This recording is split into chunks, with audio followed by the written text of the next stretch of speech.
अस्सलाम वालेकुम नाज़रीन, मैं हूं मिशाल और आप देख रहे हैं मिशाल टॉक्स। ईद की खुशियां तो सभी मना रहे थे, लेकिन असली ईद तो फिजा अली की हुई है। जी हां, 41 साल की उम्र में फिजा अली ने खामोशी से निकाह करके पूरे पाकिस्तान को ईदी में एक बहुत बड़ा सरप्राइज दे दिया। लोग हैरान हैं कि आखिर वो कौन सा जादूगर है जिसने फिजा अली जैसी नखरे वाली हसीना का दिल जीत लिया।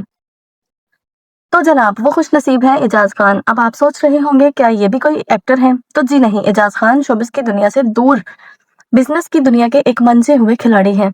ये कोई फिल्म इश्क नहीं, बल्कि ये एक पक्का अरेंज मैरिज वाला केस है, जहां दोनों खानदानों ने मिलकर ये जोड़ी बनाई है। एजाज खान ने फिजा की सबसे बड़ी शर्त मान ली है कि वो उनकी बेटी फराल को अपना सगा बाप बनकर दिखाएंगे। सच्ची मोहब्बत इसे ही तो कहते हैं, जो जिम्मेदारियों से न भागे। नाज़रीन, फिजा अली का सफर बड़ा दिलचस्प रहा है। पहली शादी 2007 में फवाद फारूक से हुई, दूसरी 2018 में अयाज मलिक से, मगर कहते हैं ना कि तीसरी बार की किस्मत ही अलग होती है। इस बार फिजा के चेहरे की चमक बता रही है कि दाल में कुछ काला नहीं, बल्कि सब कुछ बहुत ही ब्राइट और जबरदस्त है।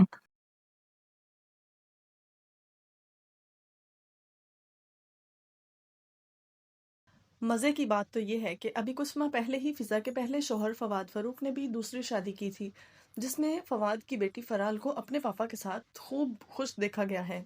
अब लोगों को लग रहा था कि शायद फिज़ा अकेली रह जाएंगी, लेकिन फिज़ा ने मिसेस एजाज खान बनकर सबको बता दिया है कि ज़िंदगी किसी के लिए रुकती नहीं है। जहां फवाद अपनी ज़िंदगी में सेट है, वहीं फिज़ा ने भी अपनी मंजिल पा ली है।